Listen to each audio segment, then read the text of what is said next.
gotta go put my cell phone back. I don't want to wrestle with my cell phone.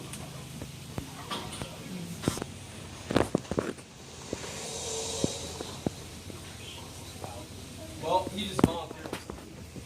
Now, let me explain something to you guys. Holding by the tail does not hurt the animal. This tail is made of around 40 to 50 pounds of solid muscle. So no worries, this does not hurt the animal.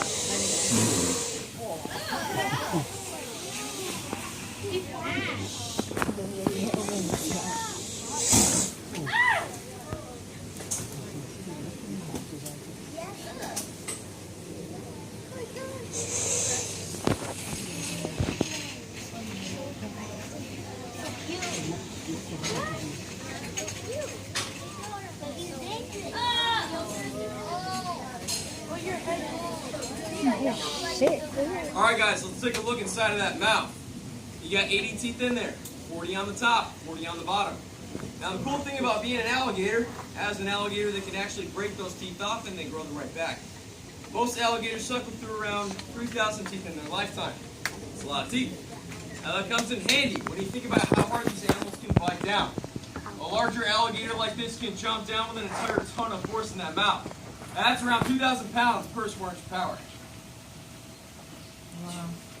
You guys don't seem really impressed with that number. There you go. You don't have to think it, you just gotta think about it.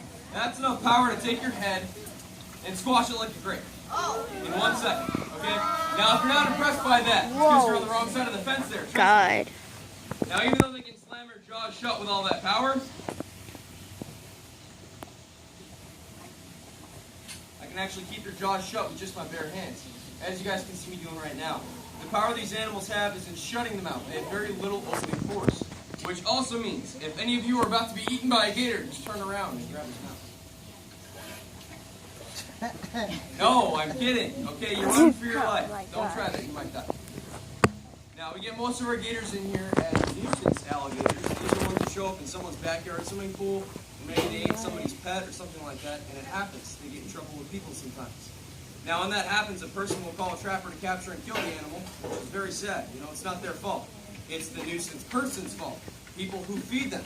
Once you guys feed him, he learns to associate you and every person in the world with food. And if anyone comes up to him without any food, you are the food, okay? That's why it's illegal to feed them in the wild. What we do here is we do our shows with these nuisance animals instead of having them shot and killed. And you appreciate that, right, bud? Yes, he does, guys. That's why we're called Mixtuki Indian Village, like the sign says out front. We're not just a really cool attraction for you guys to come and see how the natives used to live here, but we're also an alligator wrestling. Pretty cool. Now, alligator wrestling, it's not like wrestling you guys see on TV. I'm not hurting, headlocking, or body slamming this animal. Most of it is just gentle techniques I learned from the Mixtuki tribe of Florida to capture them. What they would do is they would jump on the animal's back, tie a rope around his jaws, and bring him back to their camp alive. How they did that when it was just one man.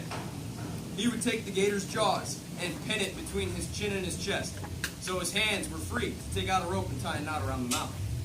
Sounds a little crazy, right? Yeah. You know, my mom really thinks so. She tells me every day. All right. That movie's called The Bulldog. I'm going to go ahead and demonstrate that.